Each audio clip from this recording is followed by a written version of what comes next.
Olá, bonitas! Nos últimos episódios de Não Recomendadas à Sociedade, nós falamos que não existe coincidências no racismo. E já falamos sobre a raiva que a injustiça nos impõe. Mas e aí? O que fazer com essa raiva?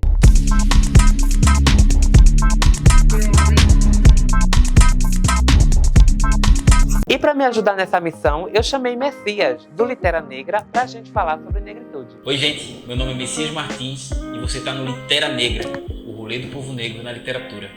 Vem cá, deixa eu perguntar um negócio. Você sabe que é negritude? Sim, é um CD da Zezé Mota. Na pele cor de noite que o bronze esculturou. Não é o pai do Negritude Júnior.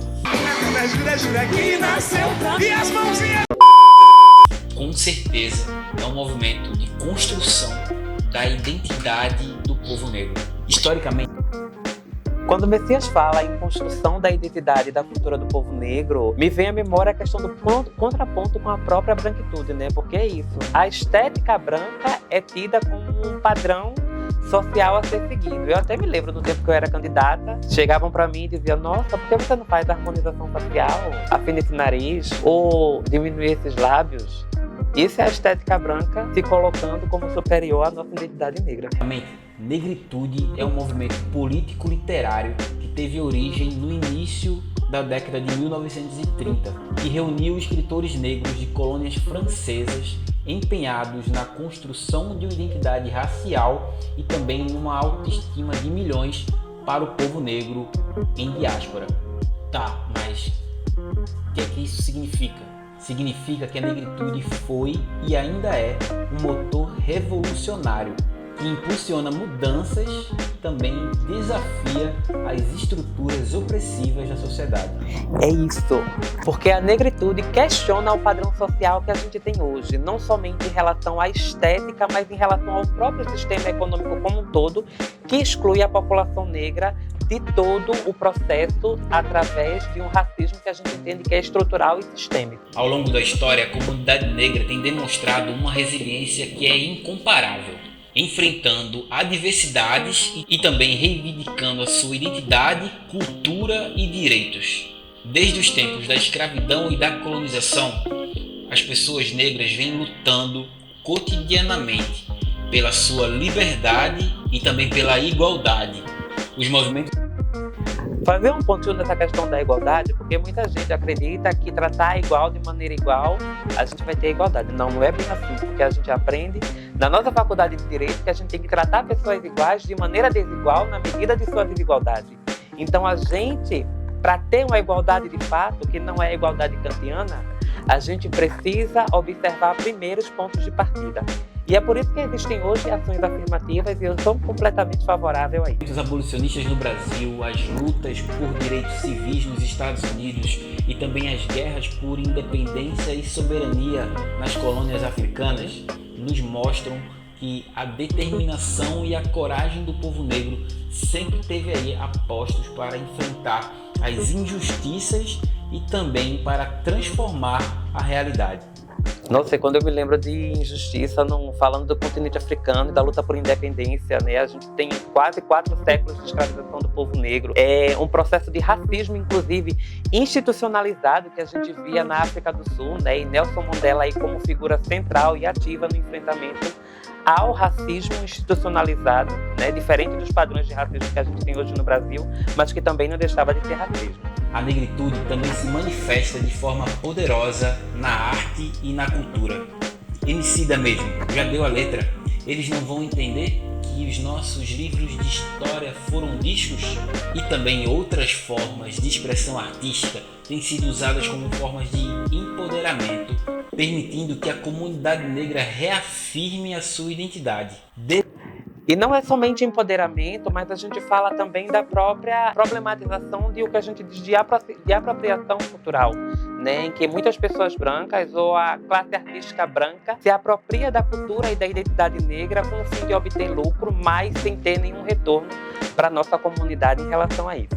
Desafie estereótipos também que celebre a sua herança cultural. Movimentos artísticos como o renascimento do Harlem, o afrofuturismo e também o Olodum destacam a importância da negritude na construção de narrativas próprias e também na redefinição de padrões estéticos. No campo da educação e do conhecimento, a negritude também vem desempenhando um papel fundamental. Além disso, é importante dizer também que a negritude tem impulsionado o empreendedorismo e também a liderança.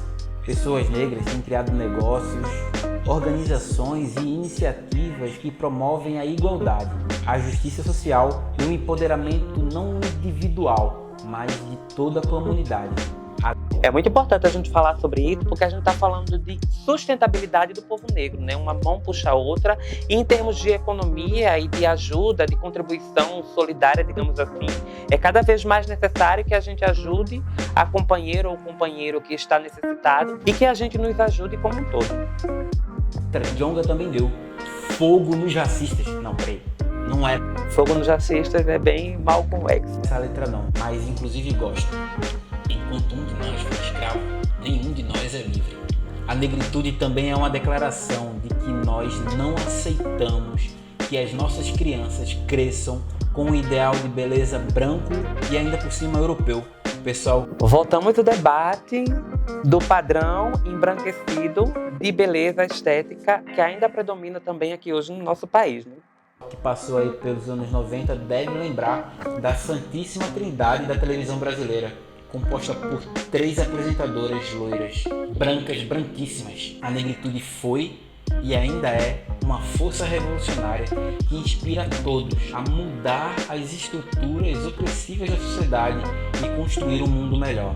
Para a gente, para os nossos filhos e para as nossas filhas.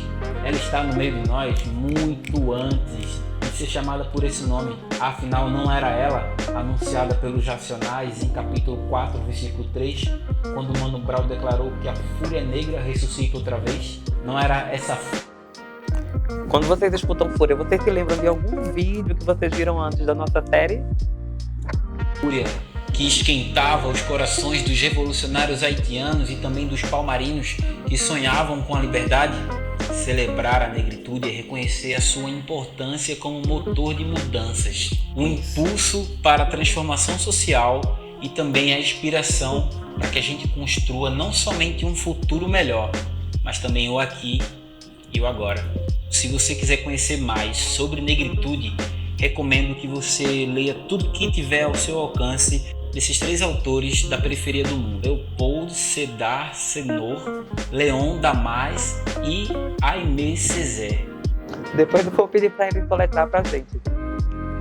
E vida longa ao rolê do povo negro na literatura. Vida longa, obrigada, Messias. Um abraço pra você, viu? Obrigada, Messias, pela participação. Foi realmente incrível. E é bem isso que ele diz, gente. Seja pela nossa prática cotidiana através dos movimentos sociais, pela cultura ou pela educação, precisamos canalizar a nossa raiva para promover as mudanças. Precisamos estudar as táticas da branquitude para que a gente possa realmente revolucionar. Que esse sentimento de injustiça possa servir de motor para os nossos corações e para a gente fazer a revolução social. Eu sou a Robinho Celima, eu sou não recomendada à sociedade.